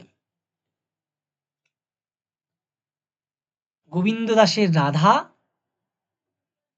অভিসারে বেরোবেন কৃষ্ণের সাথে। সে কৃষ্ণের সাথে দেখা করতে যাবে। সে জানে যে এই পথটা কিন্তু সহজ নয়। আজকে যারা ২০২৬ সালে দাঁড়িয়ে যারা এই ঘটনাগুলো আ মানে বাস্তব অভিজ্ঞতা অর্জন করেছো, তারা জানো যে এই কাজটা সহজ নয়। হয়তো অনেকেই করেছে, হয়তো অনেকেই করেনি। তো জানো এই কাজটা সহজ নয়। ঘরের দরজায় তালা লাগানো, চারপাশ অন্ধকার। তার মাঝেই রাধা চেষ্টা করছেন কৃষ্ণের সঙ্গে অভিসারে মিলিত হওয়ার। এই যে পদটা বললাম, মন্দির বাহির কঠিন কপাট চলইতে শঙ্কিল পঙ্কিল বার তৈহতি দূরতর বাদর দোল বারিকি বার হই নির্নিচল। সে জানে সমস্ত বাধা তার সামনে তাকে জাপটে ধরে আছে। কিন্তু সে যাবে। সে জানে ওই যখন সে রাস্তা দিয়ে যাবে, যে জঙ্গল, যে ছোট, ছোট জঙ্গল আছে, যে ছোট, ছোট গাছ আছে, সেখানে কাঁটা থাকবে, সেখানে সাপ থাকবে। তবু সে কৃষ্ণের সঙ্গে দেখা করতে যাবে। সে জানে পায়ে কাঁটা ফুটবে। সে জানে এই যে বৃষ্টি হচ্ছে, উম প্রচণ্ড বৃষ্টি, সেখানে আ রাস্তা পিছল হয়ে যাবে। পা পিছলে পড়ে যেতে পারে। সে সবকিছু জানে। এই যেমন আজকে যদি ২০২৬ সালে দাঁড়িয়ে ধরি ডেটে যেটা যাওয়ার আগে, যে ডেটে যাওয়ার আগে যখন একজন নিজের আয়নার সামনে চুল ঠিক করে, চোখ ঠিক করে, সেরকম এই চণ্ডীদাসের রাধা কিন্তু ঘরে বসে ট্রেনিং নেয়। ঘরে বসে সে নিজেকে তৈরি করে। অর্থাৎ রাস্তায় যেতে, যেতে যদি কোনো বাধার মানে সম্মুখীন হতে হয়, সেগুলো আমি ঘরে থেকেই আগে সেগুলোর মোকাবিলা করব। তিনি ঘরে জল ঢালবেন, ঘরকে পিচ্ছিল করবেন এবং দেখবেন সেই পিচ্ছিলটাকে তিনি সামলাতে পারছেন কিনা।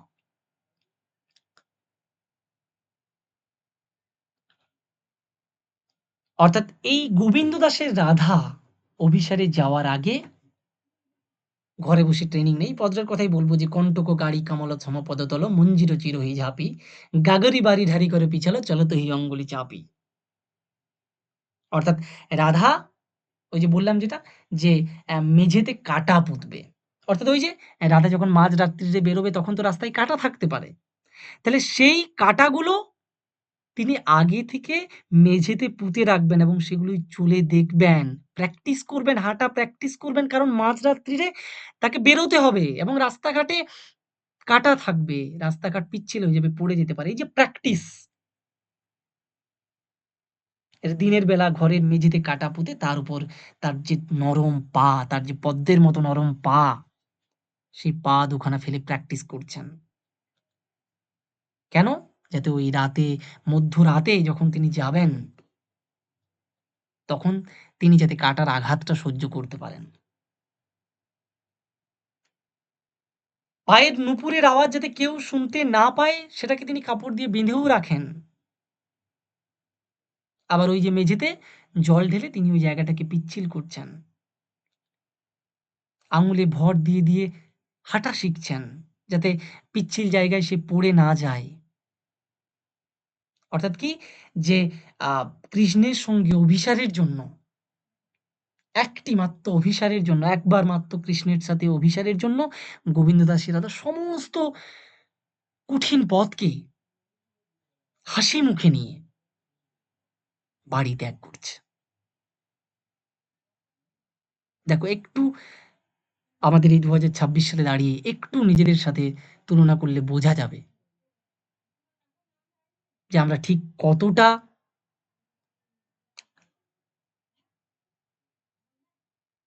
শুদ্ধ, কতটা আমাদের প্রেম শাশ্বত, আমাদের প্রেম কতখানি চিরন্তন। এই যে সমস্ত বাধা বিপত্তি এই একটু অভিসারের জন্য, এই একটু অভিসারের জন্য সমস্ত কিছুকে হাসিমুখে মেনে নিয়ে তিনি কিন্তু বাড়ি ত্যাগ করছেন, ঘর ত্যাগ করছেন। প্রেমের জন্য এই যে প্রেমের জন্য তার যে সমস্ত ভয়, সেই সমস্ত ভয়কে জয় করা, এই যে এত বিপর্যয়, এই সমস্ত বিপর্যয়কে কি একটা বুড়ো আঙুল দেখিয়ে দেওয়া। যারা রুদ্র মোহাম্মদ শহীদুল্লাহর একটা কবিতা আছে যে, আম "আকাশে তো ঝড় উঠবেই, পথ তো পিছল হবেই। তাই বলে কি চাতক পাখি মেঘের আশা ছেড়ে দেবে? আকাশে তো ঝড় উঠবেই, এটা তো স্বাভাবিক, হবেই তো ঝড়। পথ তো পিছল হবেই, পথ কি পথ পিছল হবে না কোনদিন? এটা তো হবে না। বৃষ্টি নামবে, পথ পিছল হবে, কাঁটা থাকবে রাস্তায়, আকাশে ঝড় উঠবে। এমন একটা পরিস্থিতি তৈরি হবে যেখানে আ সম্ভব হবে না প্রিয়জনের সাথে দেখা করার। এটা তো আসবেই। এই বিপর্যয়কে কি মেনে নেব? তাহলে যদি মেনে নিলাম তাহলে তো প্রেমের অস্তিত্ব হারিয়ে গেল। তাহলে প্রেম থাকলো কোথায়? তাহলে প্রেম বলব কাকে? এই যে সমস্ত বিপর্যয়, এই সমস্ত বিপর্যয়কে রাধা কিন্তু বুড়ো আঙুল দেখাচ্ছে। এবং এই যে একটা শহীদুল্লাহর রুদ্র মোহাম্মদ শহীদুল্লাহর একটা কবিতার লাইন বললাম যে, "আকাশে তো ঝড় উঠবেই, পথ তো পিছল হবেই, তাই বলে কি চাতক পাখি মেঘের আশা ছেড়ে দেবে? ছাড়বে না।" দেখো আমাদের চাকরির ক্ষেত্রেও এরকম হয়। কেউ কি ছেড়ে দেয়? অনেকে ছেড়ে দেয়, অনেকে ছাড়ে না। যারা ছাড়ে না তারা হয়তো হতে পারে সফল কোনো একদিন। আবার কি এই যে আমরা দেখব যে এই যে বৃষ্টি, এই যে বজ্রপাত, এই কোনো কিছুকেই কিন্তু বর্ষার রাতে চণ্ডীদাস গোবিন্দ দাস সেরাতে ভয় সাপের প্রসঙ্গ বললাম, বজ্রপাতের প্রসঙ্গ বললাম, বৃষ্টির প্রসঙ্গ বললাম। কিন্তু এই কিন্তু এই সমস্ত কিছু রাধাকে আটকে রাখতে পারছে না। এই সমস্ত কিছু বিপর্যয়কে রাধা বুড়ো আঙুল দেখাচ্ছে এবং সে যাবেই। সে যাবেই। অর্থাৎ গোবিন্দ দাসের রাধাকে আমরা ঠিক কেমনভাবে পেলাম একটু? গোবিন্দ দাসের রাধাকে আমরা পেলাম যে তিনি তার প্রেমের জন্য প্রকৃতির নিয়মকে পরিবর্তন করে দেওয়ার ক্ষমতা রাখে। তিনি বিদ্রোহী প্রেমিকা। অর্থাৎ সে জানে, সে সবকিছুই জানে। কোন পথটাই সহজ নয়। কিন্তু সে ছেড়ে দেবার মতো নারী নন, প্রেমিকা নন। সবকিছুই জানে সে। তার জন্য সে আগে থেকে প্রস্তুতি নিচ্ছে ঘরে বসে। যে কথাগুলো বললাম। এই যে কণ্টককারী কমল সম পদতল মঞ্জির চিরই ঝাঁপি গাগরি বাড়ি ধারি করে পিছল চলতই অঙ্গুলি চাপি আঙুল চিপে চিপে সে পথ চলার প্র্যাকটিস করছে। বারান্দাতে কাটা ফুটে রাখছে। সেগুলো ওই নরম তার তুলতুলে যে নরম পা সেগুলো দিয়ে চলছে। যাতে ওই যে মাঝরাত্রিরে বেরোবে কৃষ্ণের সঙ্গে অভিসারে যাবে তাতে রাধার যেন কোনো সমস্যা না হয়। এই হচ্ছে গোবিন্দ দাস সেভাবে রাধাকে সৃষ্টি করেছেন। এবং আমরা যদি জ্ঞান দেখি যে আমরা ১ম এ দেখলাম যে আ বিদ্যাপতির রাধা হচ্ছে যে উম আ একটা চঞ্চলতা দেখলাম। তার চোখের কাজল দেখলাম। আবার যন্ত্রণা দেখলাম, তীব্র বেদনা দেখলাম চণ্ডীদাসে। আবার এই যে একটা রোমাঞ্চ, এই যে অভিসারে যাওয়ার একটা রোমাঞ্চ মানে সবকিছু ছেড়ে, সবকিছু তুচ্ছ করে সবকিছুকে বিসর্জন দিয়ে রাধা কিন্তু কৃষ্ণের কাছে ছুটে যাচ্ছেন। গোবিন্দ দাসের রাধা। জীবনের দেখো একটা সময় মনে হয় যে আ অনেক হাহাকার হয়েছে। অনেক দেখা করা হয়েছে, অনেক কিছু হয়েছে, অনেক সবকিছু হয়ে গেছে। এবার আমি শুধু একটা আশ্রয় চাই। হয় না? যে মনে হয় যে এই তো আমার চঞ্চলতা ছিল। এই আমার তীব্র বেদনা, তীব্র আ উম যন্ত্রণা। চণ্ডীদাসের রাধা যেটা দেখালেন আরকি। চণ্ডীদাস যেটা রাধাতে দেখিয়েছেন এবং আবার গোবিন্দ দাস দেখালেন। সবকিছুর জন্য সবকিছু বিসর্জন দিয়ে কুলমান এবং যত বাধা বিপত্তি বিপর্যয় সবকিছুকে বিসর্জন দিয়ে ছুটে যাচ্ছে গোবিন্দ দাসের রাধা। আমাদের একটা সময় মনে হয় দেখবে যে অনেক হাহাকার হয়েছে, অনেক লুকিয়ে দেখা করা হয়েছে। এবার আমার একটা আশ্রয় চাই। একটা শান্ত আশ্রয় চাই। এই জ্ঞানদাস হচ্ছে এই জ্ঞানদাস হচ্ছেন শান্ত আশ্রয়ের কবি। সহজ কথায়, সহজভাবে বলতে গেলে আরকি। যে চণ্ডীদাসের আমি বললাম ২-১ টা পদ যে চণ্ডীদাসের রাধার কি ছিল? দুঃখ ছিল, কান্না ছিল, বুক ভরা যন্ত্রণা ছিল। এবং জ্ঞানদাসের পদে এসে সেটা কি হচ্ছে? একটা পরম শান্তিতে, একটা পরম একাত্মতাতে পরিবর্তন হচ্ছে। অর্থাৎ জ্ঞানদাসের পদে আমরা একটা জিনিস দেখতে পাবো যে কাউকে প্রচন্ড রকম ভালোবাসার পর যে মানসিক তৃপ্তি পাওয়া যায়, কাউকে প্রচন্ড রকম ভালোবাসার পর যে তৃপ্তি পাওয়া যায় সেটা জগতের সমস্ত কিছুর থেকে বড়। রাধার মানে কৃষ্ণের যে রূপের মোহ, সেই কৃষ্ণের রূপের মোহই কিন্তু রাধা পড়ছেন। এবং এই যে রূপের মোহ, এটাতে একটা থাকে দেখবে যে শারীরিক আকর্ষণ এবং মানসিক আকর্ষণ। কিন্তু এই মোহটা হবে এই মোহটা হচ্ছে মহাজাগতিক মুগ্ধতা। কৃষ্ণের যখন রূপ দেখছেন রাধা, গোবিন্দ মানে জ্ঞানদাসের রাধা যখন কৃষ্ণের রূপ দেখছেন, তখন কৃষ্ণের রূপ দেখে রাধার শরীরের প্রতিটি অংশ কেঁদে, কেঁদে উঠছে। চোখ, নাক, হাত, পা, মুখ প্রত্যেকটা অঙ্গ কেঁদে, কেঁদে উঠছে। প্রতিটি অংশ কেঁদে, কেঁদে উঠছে। যে একটা লাইন আছে আ আ রূপ লাগি উম আ রূপ লাগি আখি জুড়ে গুণে মন ভোর প্রতি অঙ্গ লাগি কাঁদে প্রতি অঙ্গ মোর। রূপ লাগি আখি ঝুরে গুণে মন ভোর প্রতি অঙ্গ লাগি কাঁদে প্রতি অঙ্গ মোর। অর্থাৎ কৃষ্ণের যে রূপ, সেই রূপ দেখে রাধার চোখ থেকে জল পড়ছে। এবং রাধার শরীরের প্রতিটি অঙ্গ, এই যে প্রতি অঙ্গ লাগি কাঁদে প্রতি অঙ্গ মন মানে কৃষ্ণের প্রতিটি অঙ্গের জন্য রাধার প্রতিটি অঙ্গ কাঁদছে। এই যে একটা মহাজাগতিক মুগ্ধতা। অর্থাৎ এখানে শরীর আছে, শরীর নেই নয়, শরীর আছে। কিন্তু এই মানে এই শরীর মানে আ যে কামনা আমাদের, সেই কামনার ঊর্ধ্বে উঠেও একটা কি বলবো? একটা আ আত্মিক মিলনের জন্য ছটফট করছে। হয় দেখবে বর্তমান আ যারা প্রেমিকা তারা যদি একটু রিয়ালাইজ করো বা যারা যদি এরকম প্রেমের মনে হয় যে এরকম প্রেমিকা একটু অনুভব করলেই বোঝা যাবে যে একটা মানুষ প্রিয়জন তার প্রত্যেকটা অঙ্গের জন্য আমার প্রত্যেকটা কান্নাকাটি করছে। এই কান্নাকাটিটা যখন মনে হবে তখন মনে হবে এটা কি শুধুমাত্র শরীরের মধ্যে সীমাবদ্ধ আছে? বা এটা কি শুধুই শরীর? না এটা সমস্ত শরীর, সমস্ত কামনার ঊর্ধ্বে উঠে একটা আত্মিক মিলনের জন্য ছটফট করছে।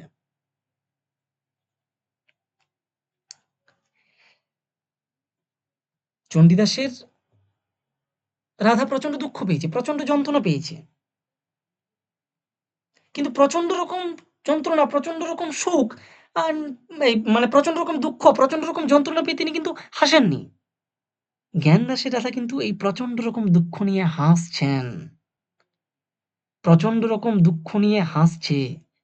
সে সে কৃষ্ণকে বুঝে গেছে কৃষ্ণ আসলে কে? সে কৃষ্ণের অন্তরের খোঁজ পেয়ে গেছে। কৃষ্ণকে পাওয়ার পর তার সমস্ত বাইরের জগৎ স্তব্ধ হয়ে গেছে। একটা পদ আছে যে সুখের সাগরে ডুবিয়া রহিনু সুখ রূপ নাহি জানি। হৃদয় মন্দিরে বধূয়া রহল বাহিরে রহল বাণী। যে আমি তো সুখের সাগরে ডুবে আছি যে আমি একটা এমন সুখের সাগরে ডুবে আছি যে সুখের আলাদা কোনো সংজ্ঞাই আমি জানি না। সুখের আলাদা কোনো সংজ্ঞাই আমি জানি না। আমার বন্ধু অর্থাৎ আমার যে যে কৃষ্ণ যে আমার এই যে আমার যে হৃদয় মন্দির, আমার যে মন্দিরে আসন করেছে বা স্থায়ীভাবে আসন নিয়েছে বাইরে কথা বলার মুহূর্ত আমার তো কোনো আর ভাষা নেই। ও তো আমার হৃদয় মন্দিরে আছে। দেখো কোথায় রাধার আ চণ্ডীদাসের রাধা ছিল, কোথায় জ্ঞানদাসের রাধার ভাবনা চিন্তা দেখো। যে কৃষ্ণকে আমি কোথায় খুঁজবো? কৃষ্ণকে নিয়ে আমি কি কথা বলবো? কোনো তো কথা বলা বা ভাষা তো অবশিষ্ট নেই।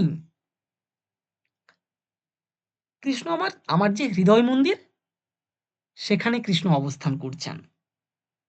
তাই আমার সব কথা বা আমার যে আ লজিক, আমার সমস্ত লজিক স্তব্ধ হয়ে গেছে।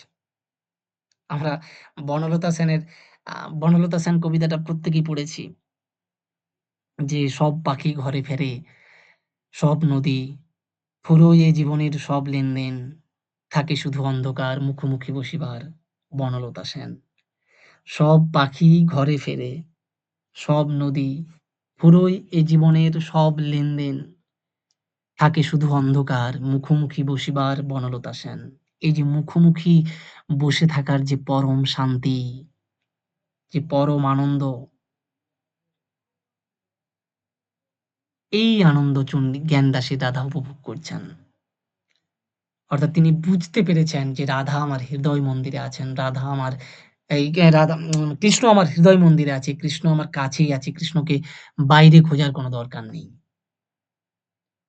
বা কৃষ্ণকে নিয়ে আমার কোনো আর কথা বলারও জায়গা নেই। কোনো ভাষাও আমার অবশিষ্ট নেই। আমার সব ভাষা, আমার সব স্তব্ধ।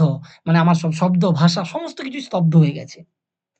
এবং এই যে থাকে শুধু অন্ধকার মুখোমুখি বসিবার বনলতা সেন একটা আ এটা কি বলবো?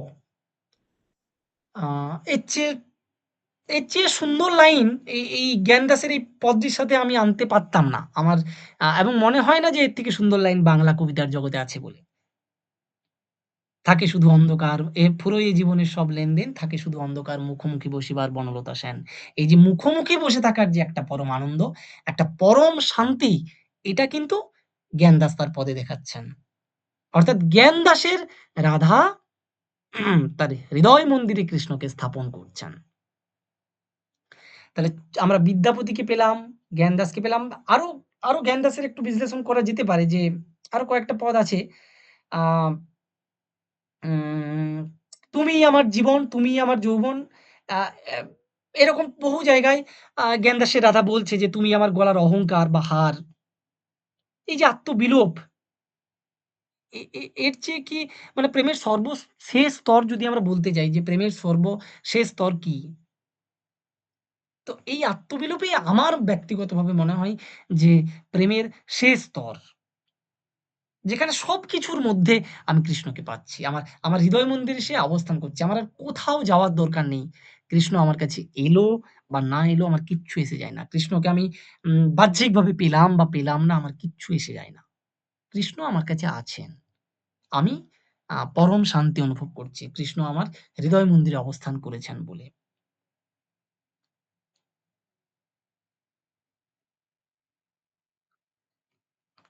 আমরা যখন ১ম প্রেমে পড়ি বা কেউ যদি প্রেমে ১ম পড়বে এবং রূপের মোহে যখন আমরা ছটফট করি বা কেউ করবে কারো রূপের মোহে, তখন তোমরা ধরে নিতেই পারো যে তোমরা বিদ্যাপতির রাধা। যখন তোমরা ১ম কারো প্রেমে পড়বে রূপ দেখে, তখন তোমরা ধরে নিতেই পারো যে আমি বিদ্যাপতির রাধা। বিদ্যাপতি রাধাকে যেভাবে সৃষ্টি করেছে, আমি সেই রকম একজন নারী।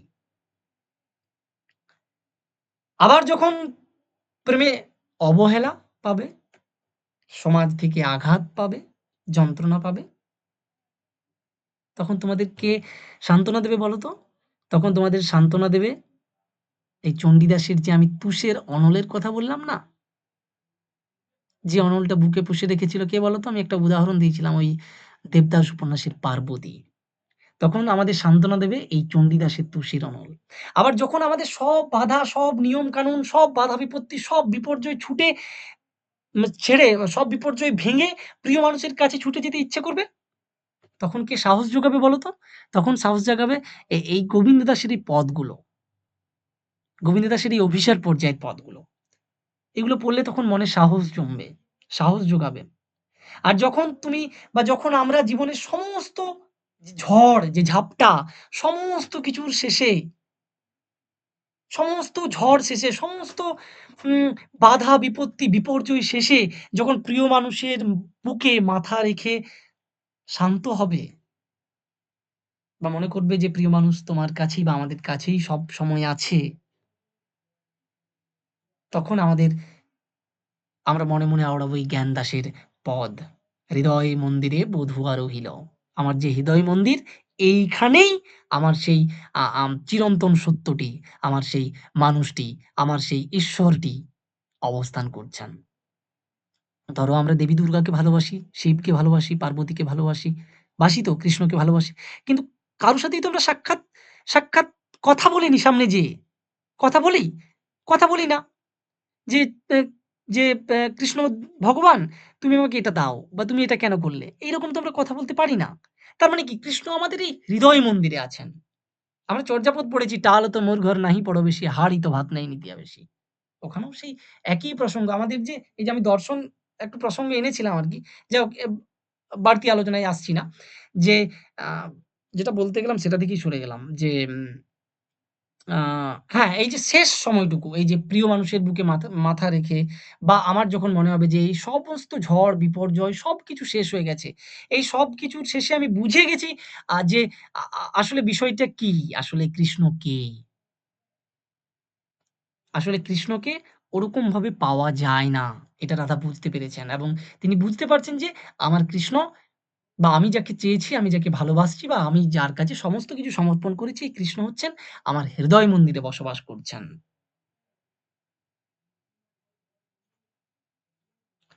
অর্থাৎ এই যখন আমরা সবকিছু বুঝে শান্ত হব, আমাদের শেষ সময় যখন আমরা এই ঝড়-ঝাপটা সমস্ত শেষে যখন মনে হবে একটু শান্তি দরকার, তখন আমরা এই জ্ঞানদাসের পদ পড়ব। হৃদয় মন্দিরে বধূয়া রহিল। যখন পড়ব, একটা মনে চির শান্তি আসবে। একটা শাশ্বত সুখ আসবে। অর্থাৎ সামগ্রিকভাবে বলাই চলে যে এই বৈষ্ণব পদাবলীটা আমাদের যে হৃদয়, আমাদের যে হৃদয়ের মধ্যে যে ভালোবাসা, যে প্রেম এই সবকিছুর একটা দলিল। আজকের পর থেকে যখনই বৃষ্টি আসবে, যখনই বিদ্যুৎ আসবে, যখনই জীবনে একাকিত্ব আসবে, তখন এই পদগুলো পড়ে দেখো। যেন আ আমি আলাদা করে যদিও বলে দিলাম যে কোন পর্যায়ে যে যেরকম পর্যায়ে আসবে, সেরকম পর্যায়ের তার পদ পড়তে ইচ্ছে করবে। যে যেরকম নারী সে সেই রকমের পদ পড়তে ইচ্ছে করবে। বাট এই পদগুলো পড়ে দেখো একটা গভীর যন্ত্রণা নিয়ে একটা মানুষ কিভাবে ভালোবাসতে পারে আ মাসের পর মাস, বছরের পর বছর। একজন মানুষ তাকে না পেয়েও কিভাবে মনে রাখতে পারে যে আমার হৃদয় মন্দিরে সে অবস্থান করছে। এগুলো শেখাবে একটা মানুষকে। কি শেখাবে? প্রেম শেখাবে। কি শেখাবে? ধৈর্য শেখাবে। কি শেখাবে? ভালোবাসা শেখাবে। এই সমস্ত কিছু শেখাবে। অর্থাৎ এই সমস্ত কিছুর আ বৈষ্ণব পদকর্তারা এখন যারা আধুনিক বিজ্ঞানী বা যারা ফিলোসোফার আছে, তাদের দৃষ্টিভঙ্গিও ঠিক প্রেমের ক্ষেত্রে অনেকটা একই রকম। যদিও এটা ৫০০ বছর আগে, বহু আগে আমরা পেয়ে যাচ্ছি। তো সুতরাং আমাদের আপত্তি কি পড়তে? তো এই হচ্ছে বৈষ্ণব পদাবলীর একটা সংক্ষিপ্ত আ সামগ্রিক ধারণা আমি দেওয়ার চেষ্টা করলাম। আম তোমাদের যদি কারো কিছু জিজ্ঞাসা থাকে বৈষ্ণব পদাবলী নিয়ে আমাকে প্রশ্ন করতে পারো।